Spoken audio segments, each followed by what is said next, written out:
What's the dumbest rule you had to follow at home that landed everyone in the surgical room? I was making veggie tacos for dinner when my kids ran into the kitchen. Dad promised we'd go to McDonald's, they shouted. I sighed and shook my head. We've had McDonald's 4 times already this week. We're not going to eat that again. It's unhealthy, I said. But my husband cut me off immediately. Stop being so controlling. I'm the man of the house and we eat what we want.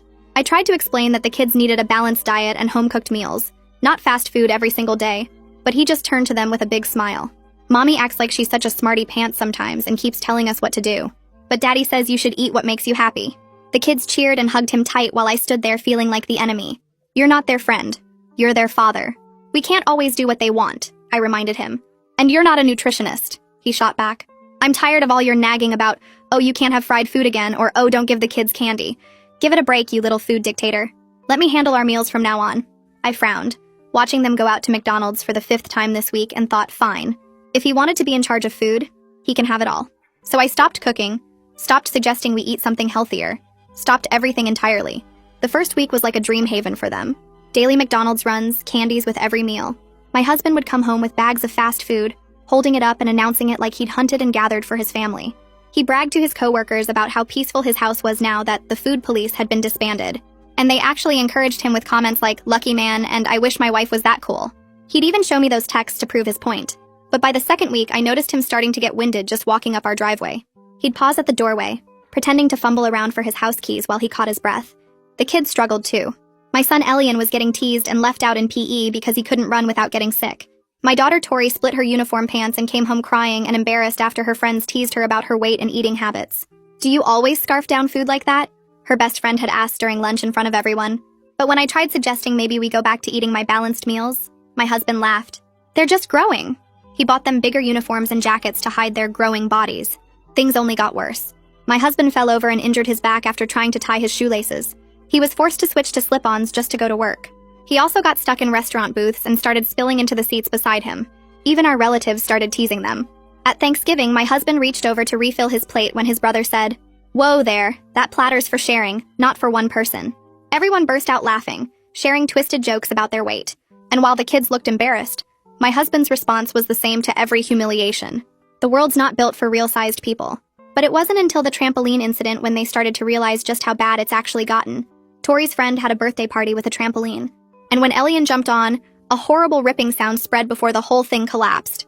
20 kids watched him fall through. That day, both my kids went over to my room and asked if I could secretly make them a veggie sandwich without their father knowing. And I did. I immediately started making them food and packing them healthy lunches and taking them out to the park to get some exercise.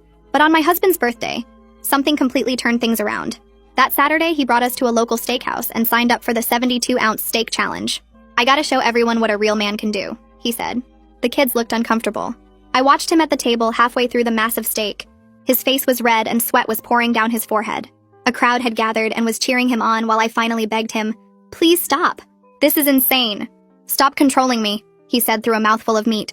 Elian tugged on his father's sleeve. "Dad, please listen to Mom. This isn't good." But he still refused, glaring at his own child and saying, "Don't be a weak piece of crap like your mother." Tori started crying too. "Daddy, you look sick. Please stop eating. Can you all just shut up and let me do what I want? I'm the man of this family," he shouted. He continued eating just to prove his point. Then his eyes went wide. His hand went to his chest. The fork fell onto the plate with a clattering sound that made everyone stop cheering. He looked at the kids with pure terror before he collapsed face first into what was left of the steak. Tori screamed. Elian froze completely. The crowd scattered in a panic, calling 911. At the hospital, they put him through triple bypass surgery, saying that 90% of his arteries were blocked. But that wasn't even the worst thing they found.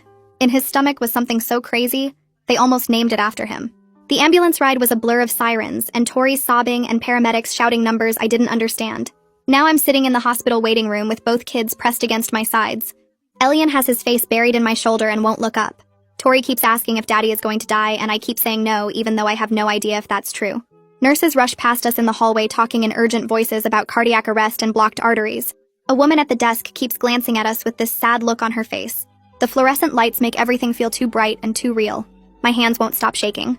A surgeon in blue scrubs walks toward us, and I stand up so fast the kids almost fall over. He introduces himself, but I don't catch his name because my ears are ringing.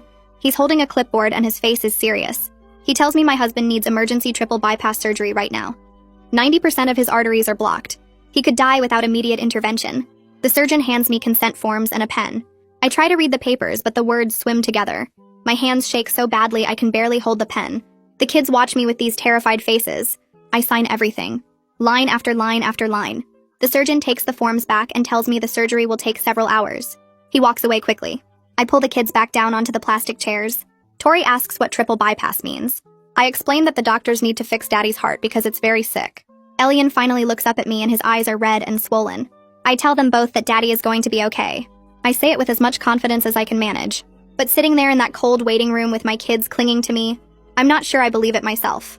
Hours pass in that waiting room. The kids fall asleep against me. My legs go numb, but I don't move because I don't want to wake them. Finally, a woman in surgical scrubs approaches. She's older with gray hair pulled back tight. She introduces herself as Dr. Kara Watkins, the lead cardiac surgeon. She sits down across from us and I gently wake the kids. Dr. Watkins speaks clearly and directly. She tells us the bypass surgery was successful. They rerouted blood flow around the blocked arteries. But she looks right at me when she says the damage to his heart is significant. He'll need major lifestyle changes, long recovery period, cardiac rehabilitation. Then she pauses and says they found something unusual during the surgery. Something in his stomach. They had to remove it as part of the procedure. She explains it was a bezoar, a compacted mass of undigested material. This one was almost entirely red meat, the size of a softball. It had been sitting in his stomach for months, maybe longer. The surgical team was so surprised by the size and composition they're considering writing it up for a medical journal. I feel sick listening to this. Dr. Watkins looks directly at me again and says, "Family support will determine whether he survives the next 5 years." The way she says it makes it clear she's putting this on me, making sure I understand the responsibility. She stands up and tells us we can see him in a few hours once he's stable in the ICU. Then she walks away. The kids look at me with questions all over their faces, but I don't have answers yet. While we wait for the ICU to open for visitors, I sit there thinking back over the past few months, trying to figure out how we ended up here. It started with those veggie tacos. I was just trying to feed my family something healthy after 4 straight days of McDonald's. But my husband turned it into this huge power struggle. Told me I was controlling. Said he was the man of the house and he'd decide what we ate. The kids cheered him on like he was some kind of hero standing up to the villain. And I just stood there in my kitchen feeling like the enemy in my own home. He dismissed every concern I raised about nutrition. Called me a food dictator. Told his coworkers I was the food police and they all encouraged him. Sent him texts saying he was lucky and they wished their wives were cool like that. So I stopped fighting. Stopped cooking. Stopped suggesting healthier options. Just completely withdrew and let him take over all the meals. And he fed them McDonald's every single day. Sometimes twice a day. Bags of fast food for breakfast, lunch, and dinner. Candy with every meal. He'd come home holding up those greasy bags like he'd accomplished something great. The kids loved it at first. Thought it was the best thing ever. And I watched it happen. Watched them all gain weight. Watched my husband struggle to walk up our driveway. Watched Elian get teased at the school and Tori split her uniform pants. I tried to say something, but he shut me down every time. Bought bigger clothes to hide the problem. Made excuses. Blamed everything except his own choices. And now here we are, in a hospital, with him fighting for his life after collapsing face first into a giant steak. All because he had to prove he was the man of the house. I look over at Elian and Tori sitting in the ICU waiting area. They've stopped crying, but now they're just silent. Staring at nothing. Switching between anger and guilt and fear. I can see it all playing across their faces. Tori suddenly whispers that this is her fault. She says she kept asking for McDonald's. Kept begging Daddy to take them. If she hadn't wanted it so much, maybe this wouldn't have happened. Elian nods and says he should have listened when I warned them about eating healthy. He says he made fun of the veggie sandwiches I tried to pack. Called them gross. Chose the chicken nuggets instead. I pull them both close against me. Tell them this is not their fault. Not even a little bit. Grown-ups make the decisions. Daddy made bad choices about food. Really bad choices. But we're all going to help him get better now. We're going to be a team. Tori asks if Daddy is going to die. I tell her the doctors fixed his heart, and now we need to help him stay healthy. Elian asks if we have to eat McDonald's anymore. I shake my head and say no, we're done with that. We're going to eat real food at home. Food that makes our bodies strong. Tori starts crying again, but this time it's different. Like she's relieved. Like she's been waiting for permission to stop. I hold them both and we sit there together in that awful waiting room with its flickering lights and smell of disinfectant, waiting to see if their father is going to survive. My phone starts buzzing in my pocket. I pull it out and see a flood of text messages. Relatives asking what happened. Friends wanting details. My husband's brother sends a message that makes my blood boil. It says, "Guess those steak challenges finally caught up with him, LOL." 3 laughing emojis. I stare at that message feeling rage build in my chest. I type back that this isn't funny. We need support, not jokes right now. He responds with another laughing emoji and says he's just keeping it real. I turn off all my notifications except for immediate family. More calls start coming in. Aunts and uncles and cousins, people we barely talk to suddenly very interested in the drama. I answer a few and keep my responses short and factual. Yes, he had a heart attack. Yes, he's in surgery. No, I don't know more details yet. They all make comments about his weight, about how they saw this coming, about how he should have listened to me. Like they're suddenly on my side after months of encouraging his behavior. After laughing at Thanksgiving when he filled his plate 3 times. After sending him texts saying I was too controlling. Now they want to act concerned and caring. I stop answering the calls. Put my phone on silent. The kids don't need to hear me dealing with this right now. They don't need to know their uncle thinks this is funny, that their relatives are treating this like gossip instead of a real crisis. A nurse finally approaches and says we can see him for 5 minutes. Just 5 minutes. She leads us down a hallway and through double doors into the ICU. The smell hits me first. Antiseptic and something else I can't identify. We walk past other rooms with other patients. Machines beeping everywhere. The nurse stops at a room and gestures for us to go in. I see him before the kids do. Lying in the bed with tubes coming out of his arms and chest and nose. Machines all around him beeping and flashing numbers. His face is pale and puffy. Swollen in a way that doesn't look like him. The kids freeze in the doorway. I take their hands and pull them forward gently. We stand beside the bed. His chest rises and falls, but it's the ventilator doing the work. I feel all my anger dissolve into something else. Pure fear. This man who was shouting at me in a steakhouse yesterday now looks so small and helpless. The kids are crying again. I reach out and take his hand. It's cold and limp. I tell him he needs to fight. Needs to come back to us. The kids need their father. I need him. Despite everything he's put us through these past months, despite the fighting and the stubbornness and the terrible choices, I realize I still love him. I still want him to survive this. I want him to get better and be the man I married. The man who used to care about our family's well-being. The nurse touches my shoulder and says our time is up. I squeeze his hand one more time. Tell him we'll be back soon. The kids each touch his arm gently. Then we walk back out into the hallway, and the door closes behind us. A woman in business clothes catches me in the hallway as we're heading back to the waiting room. She introduces herself as the hospital billing coordinator. She has a folder in her hands and a sympathetic expression on her face. She explains that even with our insurance, we're looking at significant out-of-pocket costs. The surgery alone is expensive. Then there's the hospital stay, the cardiac rehabilitation program he'll need after, the medications, the follow-up appointments. She estimates we'll owe at least $30,000 over time, maybe more depending on how long his recovery takes. My stomach drops. She says my husband will need to take disability leave from work for at least 2 months, possibly longer. I do the math in my head. Disability pays 60% of his normal salary. We were already living paycheck to paycheck before this happened. I feel panic rising in my chest. How are we going to pay our mortgage, our car payments, the kids' school expenses? Now add $30,000 in medical bills on top of everything else. The coordinator is still talking about payment plans and financial assistance programs, but I can barely hear her over the roaring in my ears. She hands me some paperwork and tells me to fill it out when I have time. I take the papers with numb hands. She walks away. I stand there in the hallway trying to breathe, trying not to completely fall apart in front of my kids. This is going to destroy us financially. Even if he survives, even if he recovers, we're going to be drowning in debt for years. Dr. Watkins comes back several hours later with a full post-surgery report. She sits down with us in a small consultation room. The kids are half asleep, but I want them to hear this.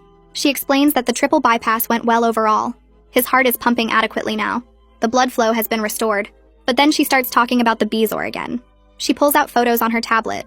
I don't want to look, but I can't help it. The mass they removed from his stomach is huge and dark and compacted. It looks almost solid, like a ball of clay. She explains it was almost entirely undigested red meat, compressed together over months of excessive meat consumption. The stomach acid couldn't break it down fast enough. It just kept accumulating, getting bigger and harder. The surgical team was shocked when they found it.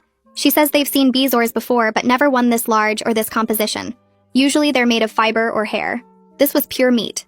They're considering writing it up for a medical journal, possibly naming the condition after him if they publish. She swipes through more photos showing different angles. I feel sick looking at it. That thing was sitting in his stomach while he kept eating more and more meat, while he did that steak challenge, while he refused to listen to any warnings about his diet. Dr. Watkins puts the tablet away and looks at me seriously. She says this is a warning sign we can't ignore. His body was literally unable to process the amount of meat he was consuming. This has to change, or he won't survive another year. Doctor. Watkins asks if she can talk to the kids privately for a few minutes. I'm hesitant, but she insists it's important they understand what happened. She brings Elian and Tori into a small consultation room. I follow and sit in the corner. She has a plastic model of a heart on the table. She picks it up and shows them how a healthy heart works. Blood flows through these vessels called arteries. But when you eat too much bad food, the arteries get clogged up, like a pipe getting blocked with gunk. She points to the model showing where the blockages were in their father's heart. 90% blocked. Almost completely shut off. The heart couldn't get enough blood. That's why he collapsed. She explains in simple terms that their dad's body couldn't handle all that meat and grease anymore. It made him very sick. Tori asks in a small voice if they're going to get sick too. Dr. Watkins doesn't sugarcoat it. She says honestly that they're heading in that direction. But they're young. Their bodies can still recover if they change their eating habits now. If they start eating vegetables and fruits and healthy foods. If they stop eating fast food every day. Elian asks how long it takes to get better. She says it depends on the person, but their bodies will start feeling better within weeks if they make good choices. She emphasizes that this isn't about being skinny or looking a certain way. It's about being healthy enough to run and play and live a long life. The kids both nod seriously. I can see them actually understanding for the first time. This isn't mom being controlling. This is real. This is life or death. On the second day, my husband finally wakes up. The nurse comes to get us and we rush to his room. He's groggy and confused. The ventilator tube is out, but he has an oxygen mask on. His first words are asking what happened. Did he finish the steak challenge? I stare at him in disbelief. That's his first question. Not how are the kids. Not am I okay. Whether he finished eating the giant steak. I explain as calmly as I can that he collapsed. Had a heart attack. Needed emergency triple bypass surgery. He blinks slowly, trying to process this. Then he says it must have been bad luck. Maybe the steak was spoiled. The restaurant should have checked their meat better. I feel anger flaring up again. I tell him about the 90% blockage. About the bezoar they removed from his stomach. The ball of undigested meat the size of a softball. He shakes his head and says that doesn't make sense. He's always eaten meat. His whole life. This must be something else. Some genetic problem. Maybe the doctors made a mistake. I can't believe what I'm hearing. He's lying in a hospital bed after nearly dying, and he still won't admit that his choices caused this. Still blaming everything except himself. The restaurant, his genetics, the doctors, anyone but him. Elian speaks up from beside me and says the doctor told them it was from eating too much bad food. My husband looks at his son and says, doctors don't know everything. They just want to blame people for being happy. Tori starts crying. I take both kids by the hands and walk out of the room. I can't listen to this anymore. Can't watch him lie to himself and to them. The nurse follows us out and gently suggests we give him time to process everything. But I know the truth. Time won't change anything. He's going to fight this every step of the way. The next morning, a man in scrubs walks into the room carrying a thick folder and introduces himself as Rhett Watkins from the hospital nutrition department. He spreads printed charts and meal plans across the bed tray, pointing to lists of approved foods with portion sizes measured in cups and ounces. Grilled chicken breast 4 ounces, steamed broccoli 1 cup, brown rice ½ cup. He goes through each category explaining what my husband can and cannot eat, emphasizing lean proteins and lots of vegetables while avoiding anything fried or processed. My husband scrolls through his phone, barely glancing at the colorful charts. Rhett asks if he understands the plan, and my husband waves his hand without looking up. Rhett leans forward and says firmly that following this plan isn't optional if he wants to avoid another heart attack, pulling out statistics about patients who ignore dietary advice. My husband mutters that he'll figure it out at home. I sit there watching this interaction and feel my exhaustion deepen because I recognize this pattern so clearly. The nurse told us earlier that morning we could take the kids to the cafeteria for lunch since my husband would be sleeping most of the day anyway. We ride the elevator down 3 floors and walk through the automatic doors into a bright space that smells like coffee and disinfectant. The kids head straight for the hot food line out of pure habit, reaching for chicken nuggets and french fries without thinking. But then both of them pause with their hands hovering over the serving utensils. Tori pulls her hand back and picks up a red apple from the fruit basket instead, turning it over in her palm like she's never seen one before. Elian grabs his usual turkey sandwich but then adds a small container of salad with ranch dressing on the side. I watch this happen and feel something loosen in my chest. They sit down at a table near the window and I tell them I'm proud of their choices, keeping my voice casual and light so it doesn't feel like a huge deal. They both look at me with small smiles and Tori bites into her apple with an audible crunch. This is the first time in months they've chosen something healthy without me forcing them or sneaking it to them behind their father's back. It's a tiny victory, but it feels significant. Later that afternoon, Rhett comes back to schedule cardiac rehab appointments, and my husband immediately waves him off. He says he'll just walk around the block at home for exercise, that he doesn't need some fancy program. Rhett explains patiently that cardiac rehab is supervised therapy with trained staff who monitor his heart rate and blood pressure, adjusting his activity level to keep him safe while he builds strength. My husband crosses his arms and says he doesn't need babysitting. I sit in the chair by the window watching this interaction and feel exhausted all over again. This is the same stubborn refusal to accept help that got us into this mess in the first place. The same insistence that he knows better than the professionals. The same pattern repeating itself less than 48 hours after he nearly died. That evening, after the kids fall asleep in the waiting room chairs, my husband asks me to stop at McDonald's on the way home from the hospital tomorrow. I look at him for a long moment and then tell him clearly and calmly that I won't be buying fast food anymore. He starts to argue, but I cut him off before he can build momentum. I say I'll cook healthy meals at home and he can make his own choices about what he eats, but I'm not going to help him kill himself. The kids are awake now, watching this exchange with wide eyes. My husband opens his mouth to respond and then closes it again. For the first time since this whole thing started, he doesn't have a comeback. 2 days later, I'm at home sorting through mail when my phone rings with a number I don't recognize. A woman introduces herself as Davina Murphy, the school counselor, and says she needs to meet with me about the bullying Elian and Tori have been experiencing related to their weight. She explains that she's noticed both kids withdrawing socially over the past few weeks, and Elian has been skipping PE class with complaints of stomach aches. She wants to create a support plan to help them. I schedule a meeting for next week and thank her multiple times before hanging up. It feels good to know that someone at the school is paying attention and actually wants to help instead of just calling it kids being kids. The meeting happens on a Tuesday afternoon in Davina's small office with motivational posters on the walls. She sits across from me with a yellow legal pad and outlines a plan that includes modified PE activities for Elian, while he builds his stamina back up, regular lunch check-ins with both kids to make sure they're eating and feeling okay, and a conversation with students in their classes about body respect and kindness. She also suggests that the school nurse monitor their progress and provide encouragement as they work on building healthier habits. She's creating a whole support system that extends beyond just our family. I leave that meeting feeling validated and relieved that we have allies helping the kids navigate this difficult transition. When I get home, there are 3 large boxes sitting on the front porch. I open them to find care packages from my husband's coworkers filled with candy bars, bags of chips, cookies, and processed snacks. The cards attached say things like, "Get well soon, buddy," and "Thinking of you." I thank them politely through text, but carry all the boxes straight to the garage and stack them in the corner behind the recycling bins. Then I send a group text to all the coworkers explaining that we're focusing on healthy foods during my husband's recovery and asking them not to send any more junk food. Some of them respond with understanding messages and heart emojis. Others send back laughing faces and comments about me being no fun. One guy writes, "Wow, someone's serious," with a string of eye roll emojis. The responses make me angry, but I don't engage any further. A few days later, Rhett calls my cell phone to follow up on how things are going at home. During the conversation, he mentions that the hospital has a family therapy program for patients recovering from cardiac events, because the stress of a health crisis often reveals underlying relationship issues that need to be addressed. I'm skeptical about therapy in general, but I agree to try one session because we need all the help we can get if we're going to survive this as a family. He emails me information about a therapist named Suresh Newman, who specializes in health crises and family dynamics. That same afternoon, I walk past the bedroom and hear my husband on the phone with one of his friends. His voice carries through the half-open door as he brags about almost dying doing the 72-ounce challenge like a boss. He's laughing and making jokes about the whole thing, calling it just a little heart thing and saying the doctors overreacted. I stand in the hallway listening to him minimize the surgery that saved his life, and feel anger surge through me mixed with fear. He hasn't learned anything from this. Not a single thing. When he hangs up, I walk into the room and tell him that if he's not taking this seriously, then I need to protect myself and the kids from watching him die.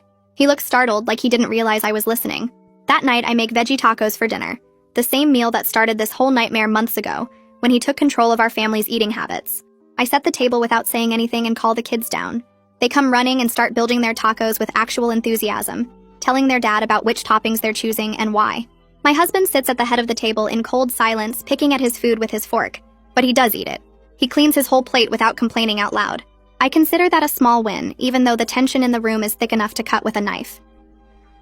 The next morning, I drive my husband to his first cardiac rehab appointment, and he complains the entire way there about how this is a waste of time when he could just walk around the block at home. I keep my hands on the steering wheel and don't respond, because arguing won't change anything. The facility is in a medical building attached to the hospital with clean white walls and professional-looking equipment visible through the glass doors. We check in at the front desk, and a nurse named Serenity Clay comes out to greet us with a clipboard and a friendly but no-nonsense expression on her face.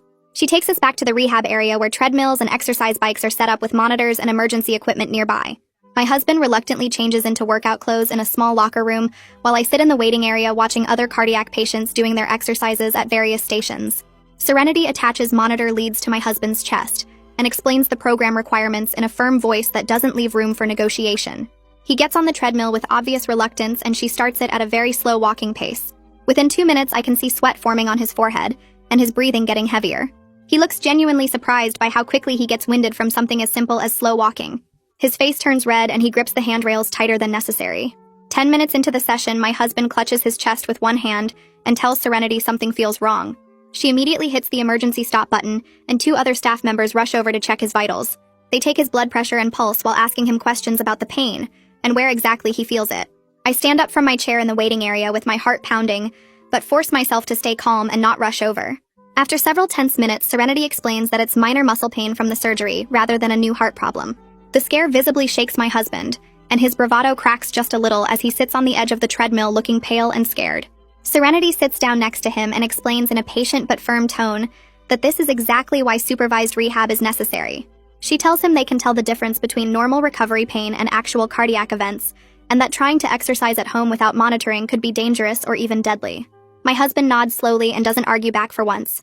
I watch his face change from defensive to genuinely frightened, and realize the scare might have actually reached him in a way my warnings never could. That evening, we sit down at the kitchen table with our bank statements and bills spread out in front of us, trying to figure out how we're going to manage on disability payments that are 60% of his normal salary. The numbers don't add up no matter how many times I recalculate them. We'll need to cut our cable service completely, reduce our phone plans to the cheapest option, stop eating out entirely, and delay some credit card payments just to cover the basics. The stress of it all makes us both snappy and short-tempered with each other. I suggest he could sell his expensive gaming system and his whole collection of games to help with immediate bills. He gets defensive immediately and says that's his only hobby and the one thing he has for himself. I point out calmly that keeping the house and feeding our kids matters more than video games right now. He sits there in angry silence for a long minute before finally agreeing it's necessary. We spend another hour going through every expense and cutting everything that isn't essential. By the end of the night, we've created a bare-bones budget that might just barely work if nothing else goes wrong. The next day, I take the kids grocery shopping and turn it into a teaching moment about reading nutrition labels and comparing products. We stand in the cereal aisle and I show them how to look at the sugar content per serving. Elian picks up his favorite cereal and reads the label with his finger following the numbers.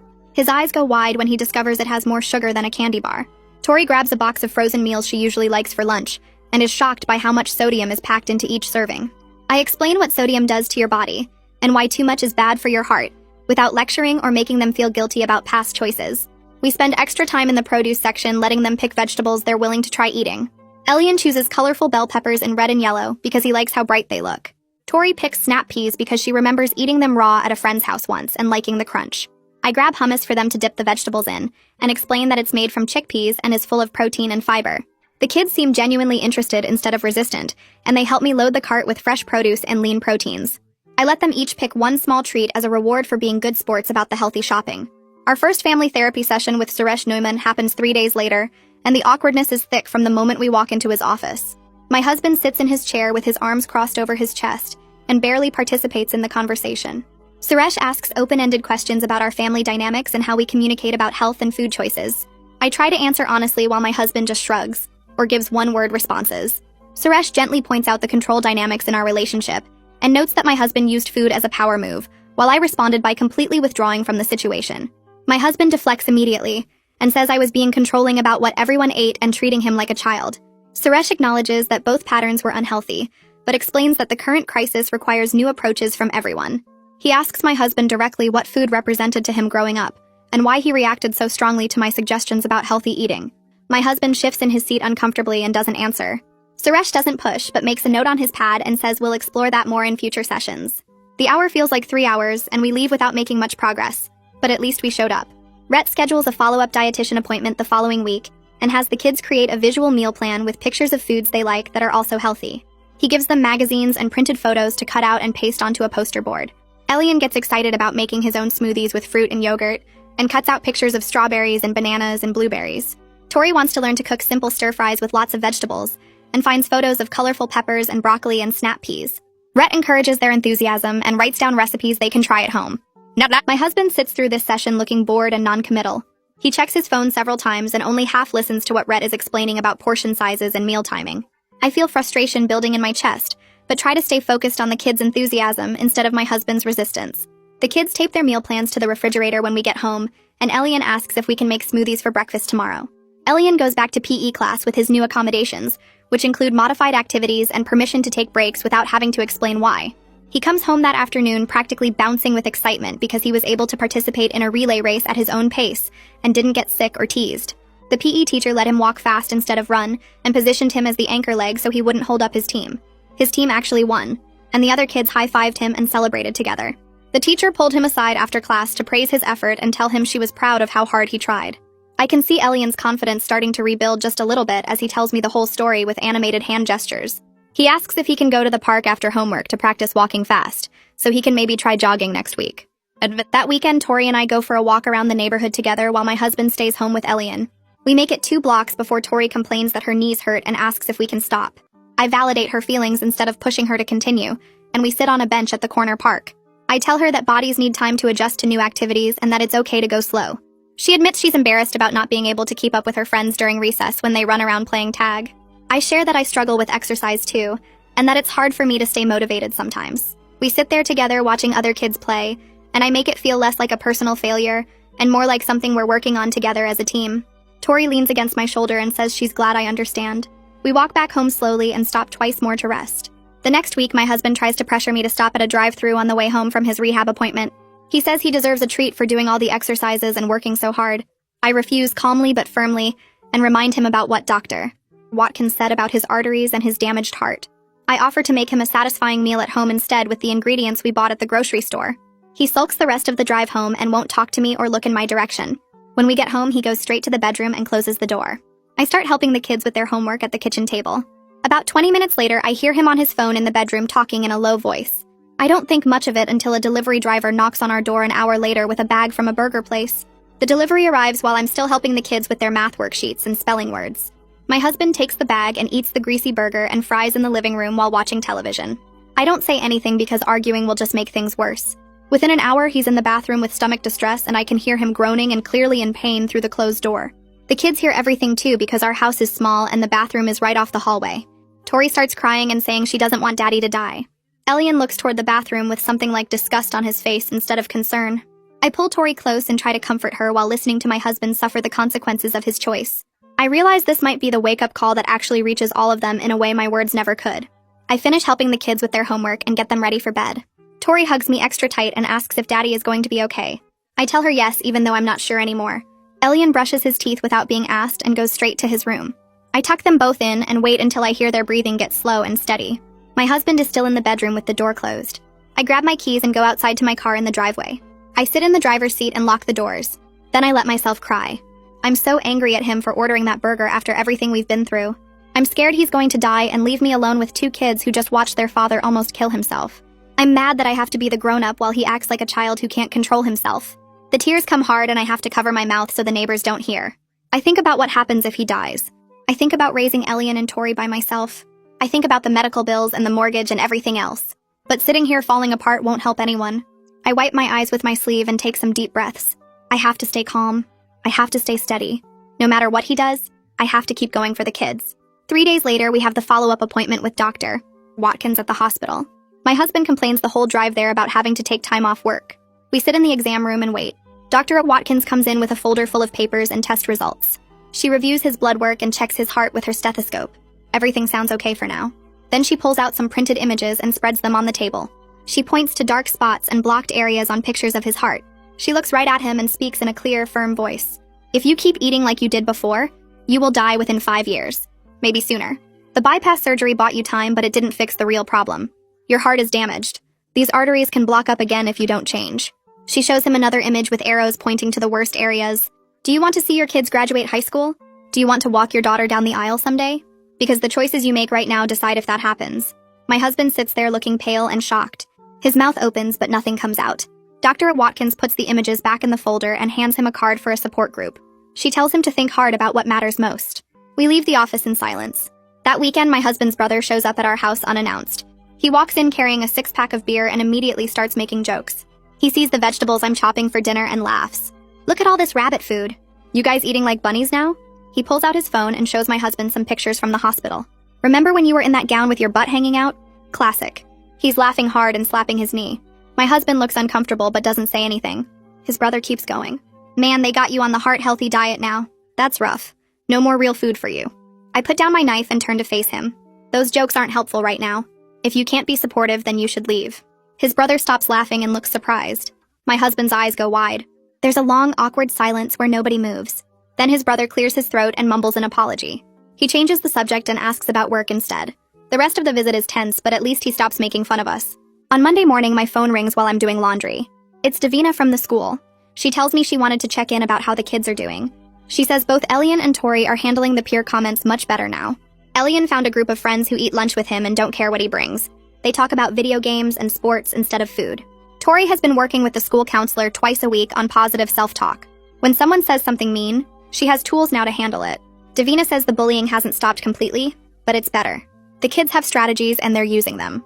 I thank her and tell her how much the school's help means to our family. I hang up feeling grateful in a way I didn't expect. It helps to know we're not dealing with this alone. On Wednesday, we have our second session with Suresh. We sit in his office with the soft chairs and the tissues on the table. Suresh asks my husband about his childhood and what food meant to him growing up. My husband is quiet for a long time. Then he starts talking about being poor as a kid. He describes being hungry a lot and having free lunch tickets at the school. The other kids would tease him about it. He talks about wearing clothes that were too small because his parents couldn't afford new ones. He says he promised himself that when he had his own family, they would never feel that way. They would never be hungry or feel poor or left out. Suresh listens carefully and then helps him see how he mixed up having plenty of food with showing love. How he thought controlling meals meant he was providing and being a good father. My husband's voice cracks when he talks about wanting to give his kids everything he didn't have. I feel my anger start to soften into something else. I'm starting to understand even though I'm not excusing what he did. Then Suresh turns to me. He says gently that my approach to food before everything happened sometimes came across as judging instead of working together. I feel defensive at first, but then I think about it. I admit that I lectured everyone instead of including them in decisions. My tone probably made my husband feel attacked, like I was saying he was a bad father. Suresh talks about how we can change the way we think about healthy eating. Make it about caring for each other and having choices instead of rules and being told what to do. I agree to try a different way. It's hard to admit I made mistakes too, but I know he's right. That evening we sit down as a family at the kitchen table. We have paper and markers and everyone gets to help make agreements about food. The kids are excited to have input. We write down things that are non-negotiable like no fast food during the week and vegetables with every dinner. But we also add flexibility like pizza on Friday nights and treats on weekends. Tori draws pictures of her favorite healthy foods. Elian makes a chart showing different meals we can rotate through the week. My husband sits there looking skeptical, but he agrees to try the plan for 1 month. If it works, we keep going. If it doesn't, we talk about it and adjust. Everyone signs the paper and we hang it on the fridge. A few days later, Tori comes into the kitchen holding a cardboard box. She looks confused and hurt. She asks me if Daddy is lying about trying to be healthy. I look in the box and see candy bars and bags of chips. She tells me she found it in the garage tucked behind the tools. My first reaction is pure anger. I want to march into the living room and yell at him. But I take a breath and think about what Suresh said. I decide we need to handle this as a family. The kids deserve honesty about what's happening. I tell Tori to keep the box and we'll talk about it together at dinner. That evening I call a family meeting.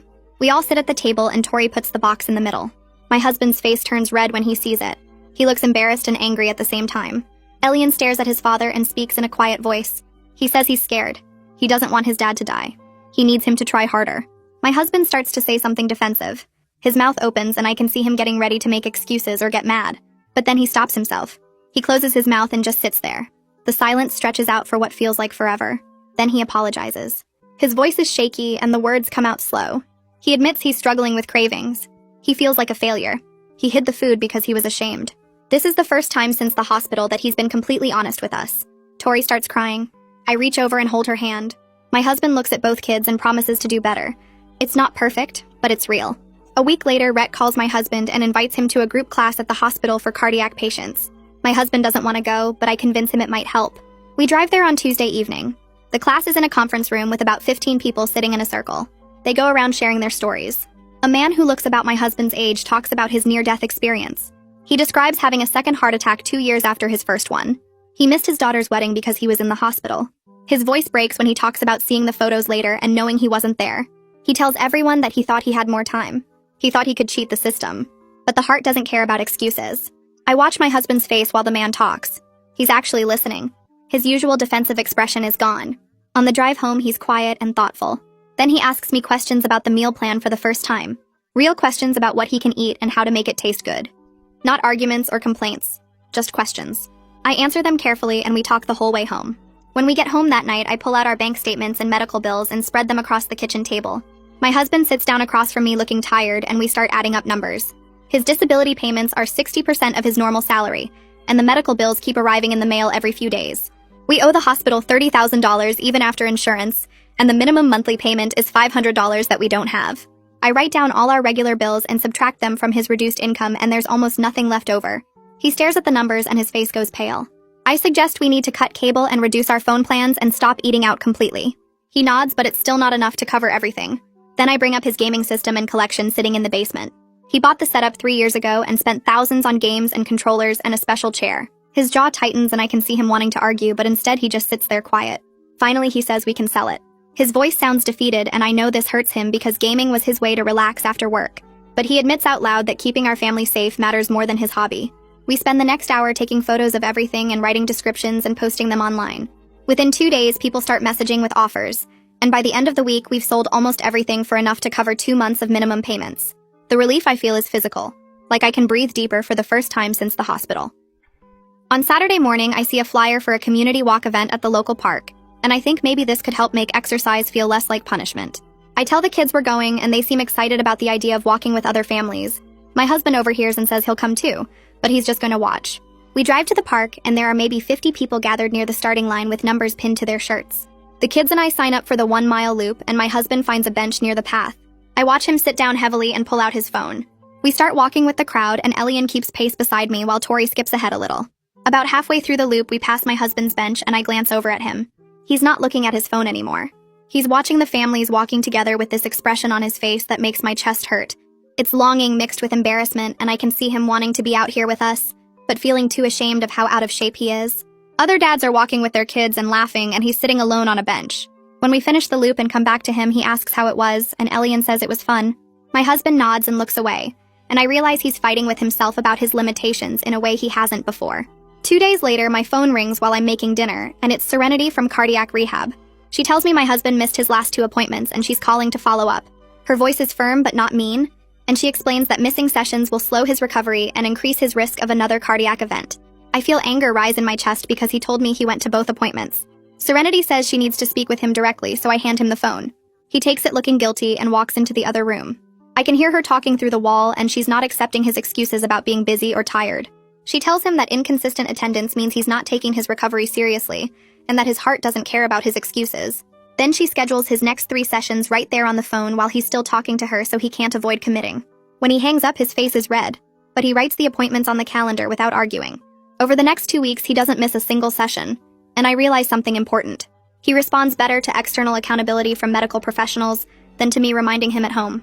When I nag him, he sees it as control, but when Serenity or the doctors tell him the same things, he actually listens.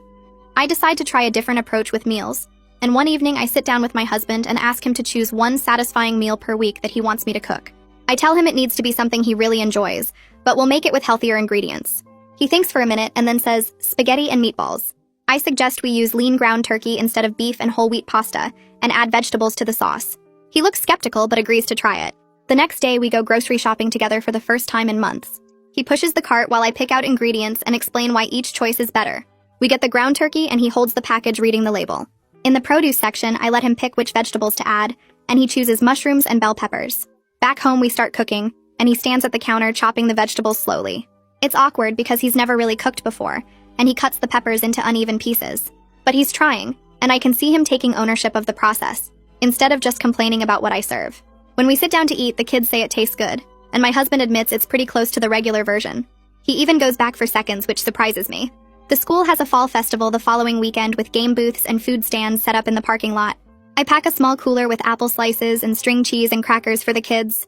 We walk around looking at everything, and Elian wants to play the ring toss while Tori heads for the face painting booth. After an hour, they both ask if they can get something from the food stands. I tell them they can each pick one treat and to choose carefully.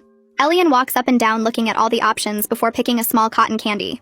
Tori gets a caramel apple that's bigger than her hand. They sit on a bench eating slowly and looking happy. I notice they're not scarfing the food down or hiding it or acting guilty. They're just enjoying their treats like normal kids. A mom I recognize from Tori's class comes over and comments on how good the caramel apple looks. Another parent says something about the kids making healthy choices most of the time. I just smile and nod without making it into a teaching moment or bragging about our progress.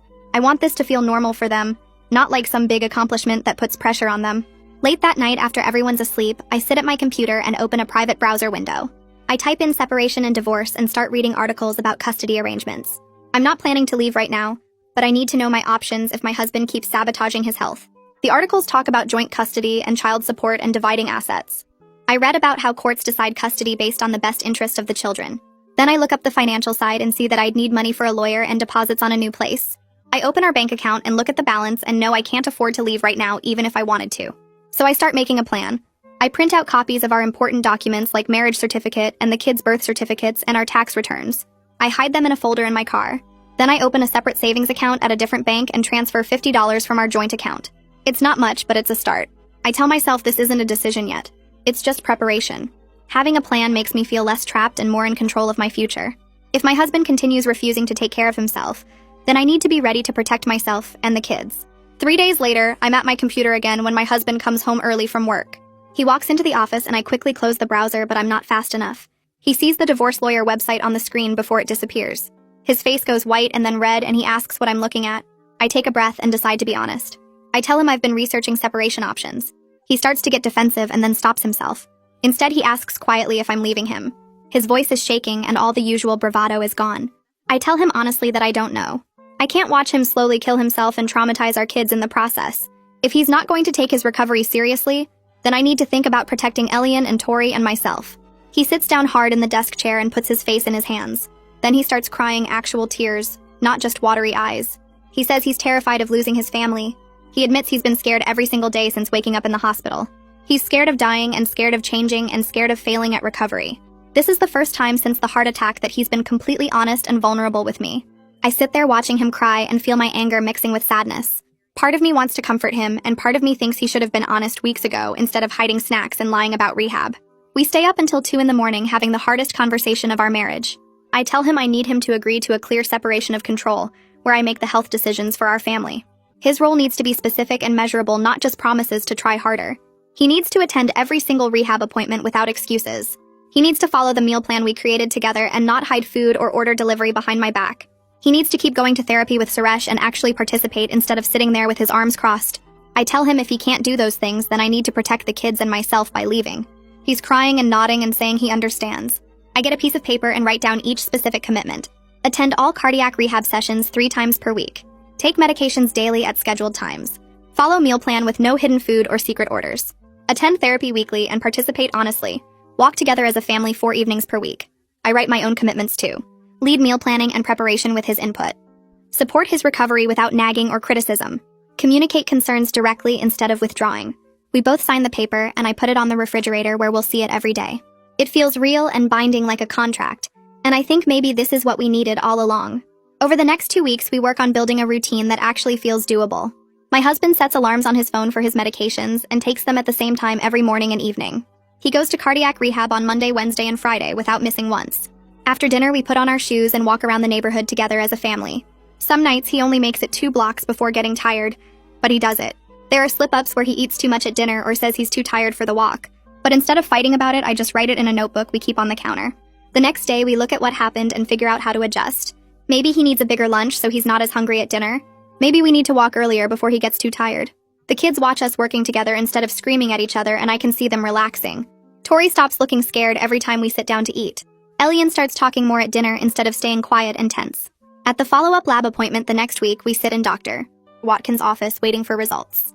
She comes in with papers in her hand and actually smiles, which is something I haven't seen from her before. She tells my husband his cholesterol numbers have dropped significantly from where they were right after surgery. His bad cholesterol is down almost 40 points, and his good cholesterol is up. His blood pressure is in a healthier range too. She says if he maintains this trajectory, he's significantly reduced his risk of another cardiac event. My husband sits up straighter and asks how much he's reduced the risk. She explains it's hard to give exact numbers, but following his current plan could add years to his life. He looks genuinely proud of himself for the first time since this whole thing started. She schedules his next appointment for 3 months out instead of 1 month and says that's a good sign. On the drive home, he's quiet, but I can tell he's processing what she said. I realize the doctor's encouragement means more to him than anything I could say. He needs to hear from medical professionals that his efforts are working, not just from his wife, who he sees as nagging him. The next week, I schedule checkups for both kids with their pediatrician to see how the changes are affecting them. Elian goes first and steps on the scale looking nervous, but the doctor pulls up his chart and smiles. She tells him his weight hasn't dropped much yet, but that's actually good because kids shouldn't lose weight too fast. What matters more is that his energy is better, and he's eating vegetables and whole grains now instead of fast food every day. She measures his blood pressure, and it's come down from the borderline high reading 3 months ago. Elian asks if he's doing okay, and she tells him he's doing great. That slow and steady wins the race. Tori's appointment is similar, with the doctor praising her for making healthier choices, and noting that her stamina has improved based on what the PE teacher reported. Both kids leave the office looking relieved instead of ashamed, and I realize how much pressure they've been carrying about their bodies. The pediatrician pulls me aside and says to keep focusing on health and energy rather than weight loss, especially with kids, because that's what builds sustainable habits. I thank her and feel validated that our approach is working, even if the changes aren't dramatic or fast. That evening, my husband asks to talk to me privately after the kids go to bed. We sit in the living room and he looks uncomfortable, fidgeting with his hands. He tells me he's been thinking about what he said at the steakhouse and he needs to apologize. He says calling me controlling was wrong and telling Elian not to be weak like me was cruel and unfair. He admits that I was trying to protect our family, and he turned it into a power struggle because of his own issues about feeling like he wasn't in charge. The apology is awkward, and he stumbles over his words, but I can tell he means it. I tell him I forgive him, but that rebuilding trust takes time and consistent action, not just words. He nods and says he understands, and we sit there in silence for a minute before he reaches over and squeezes my hand. It's not a perfect moment, but it feels real, and that matters more than perfect. A few days later, some of his coworkers stop by the house to visit and check on him. I answer the door expecting them to have bags of chips and candy like last time, but instead they're holding a fruit basket and flowers. My husband comes to the door and actually tells them before they come in that we're not keeping junk food in the house anymore because he's serious about his recovery. They look surprised but respect it, coming inside and asking genuine questions about cardiac rehab and how he's feeling. One of them mentions that his own dad had a heart attack last year and asks what the rehab exercises are like. My husband talks honestly about how hard it is and how scared he was. No jokes or deflection, just real conversation. I watch from the kitchen while making coffee and see him sitting forward engaged in the discussion, and he looks almost proud talking about the work he's doing. His coworkers stay for an hour, and when they leave, they tell him they're glad he's taking care of himself and to let them know if he needs anything. After they go, he looks at me and says, "That felt better than making jokes and pretending everything was fine." Thanksgiving arrives, and we host dinner with extended family, including my husband's brother, who made all those weight jokes before. We set up the table with turkey and sides, and everyone fills their plates. My husband takes reasonable portions and loads up on vegetables, and I see his brother watching. His brother opens his mouth and makes a comment about portion sizes looking small, clearly setting up for another joke. Before I can say anything, my husband cuts him off firmly. He tells his brother that jokes about his health aren't funny anymore, and he'd appreciate support instead of teasing. The room goes quiet, and his brother looks shocked, mumbling an apology. Elian reaches over and squeezes his dad's hand under the table, and Tori smiles at him. I feel something shift in our family dynamic, like we're finally on the same team instead of divided. The rest of dinner is pleasant, and his brother actually asks respectful questions about the recovery process. The next Saturday afternoon is beautiful, so we pack up and head to the park. The kids run ahead to the playground while my husband and I find a bench. Elian goes straight to the track and starts running, and I hold my breath watching him. He makes it around the entire lap without stopping and comes back grinning and proud, not even that winded. Tori climbs all over the playground equipment without checking if her clothes are going to rip or if other kids are staring, just enjoying herself like a normal kid. My husband and I sit on the bench watching them play, and he reaches for my hand. We sit there together holding hands and feeling something like hope for the first time in months. It's not that everything is perfect or fixed, but we can see actual progress, and that makes me believe we might actually make it through this. Our third therapy session with Suresh comes around, and we talk about the control versus care dynamic again. Suresh suggests we set a shared cooking goal where my husband prepares 1 meal per week with my support. He explains that collaboration builds trust and gives my husband agency while keeping the family on track with health. My husband actually engages in the conversation instead of sitting there defensive and closed off. He asks questions about how to plan a meal and what ingredients to use. Suresh gives us homework assignments to plan the first meal together and shop for it as a team. We leave the session, and my husband seems energized instead of drained, talking in the car about what he might want to cook. I suggest starting with something simple, and he agrees, deciding on chicken and vegetable stir-fry. We shop for ingredients that week, and he reads recipes online to prepare. Saturday evening comes, and he takes over the kitchen while I supervise from the counter. He chops vegetables carefully and cooks the chicken in the wok, adding sauce and seasoning. The meal ends up oversalted and slightly burned in spots, but the kids eat it anyway and praise him for trying. I add soy sauce to mine without commenting on the mistakes.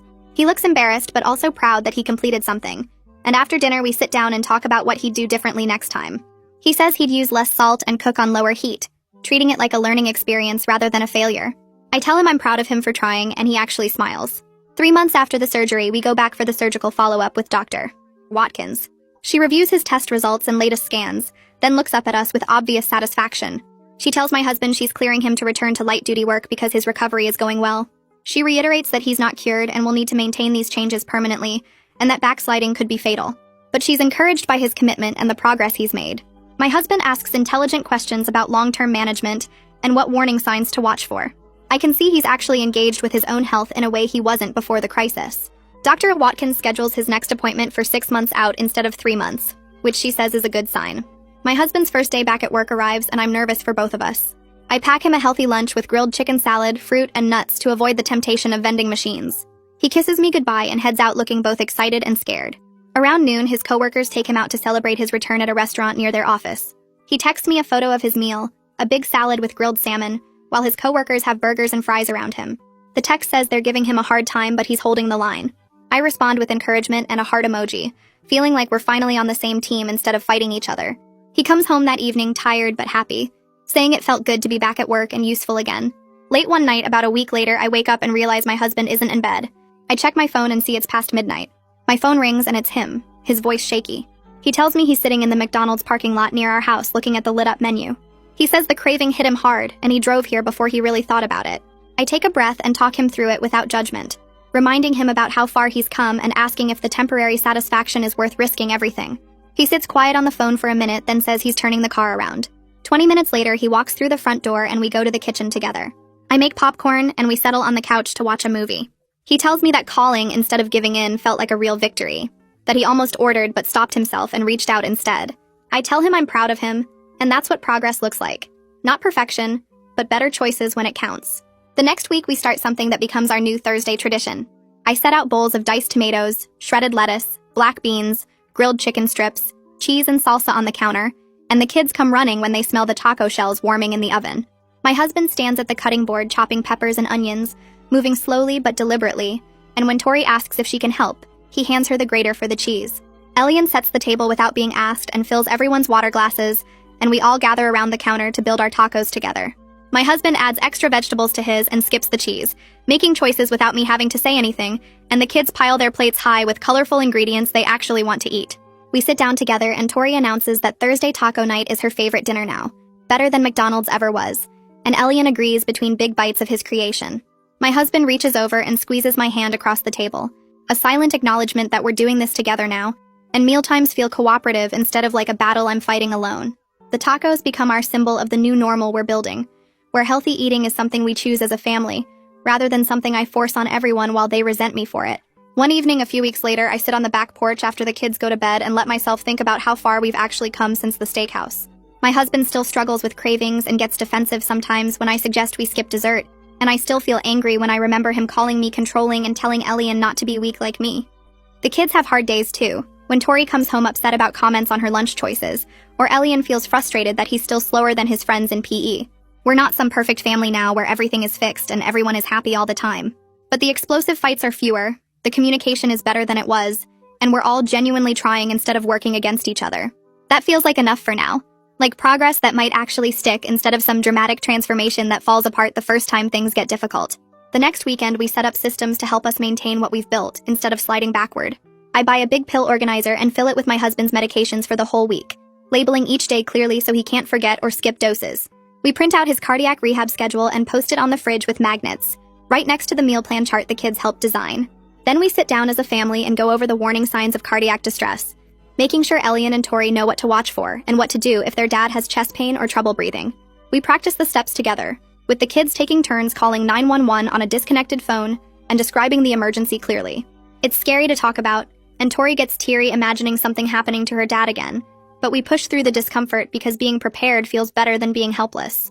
My husband adds the emergency numbers to everyone's phones and shows the kids where he keeps his medication list and insurance cards. The safety net we build together gives me confidence that these changes can last long-term, that we have structures in place to catch us if anyone starts to slip. 4 months after my husband collapsed face first into that massive steak, our family sits down to dinner together on a regular Tuesday night. I look around the table and feel something I haven't felt in a long time, a mix of genuine relief and cautious optimism about our future. My husband is consistently attending cardiac rehab 3 times a week and seeing his therapist every other week, taking real ownership of his recovery instead of fighting against it. His latest test results show his cholesterol dropping and his blood pressure in a healthy range. And Dr. Watkins said his heart function is improving steadily. He's actually engaged in family meal planning now, suggesting recipes and helping cook instead of undermining everything I try to do. The kids are healthier and more confident, eating balanced meals without shame or rebellion, and they've completely stopped asking for McDonald's or begging for fast food. Elian made it through a whole PE class yesterday without getting winded, and Tori wore her favorite jeans that fit comfortably again. We're eating at home together almost every night, with my boundaries finally respected, and my role as the person who keeps us healthy acknowledged instead of mocked. The road ahead still requires constant effort and vigilance, and I know we'll have setbacks and hard days ahead. But we've built sustainable routines and honest communication, and all 4 of us are in genuinely better places than we were before the crisis. Life isn't perfect and probably never will be, but we're facing the challenges together as a team instead of as enemies, and that feels like the kind of progress that can actually last.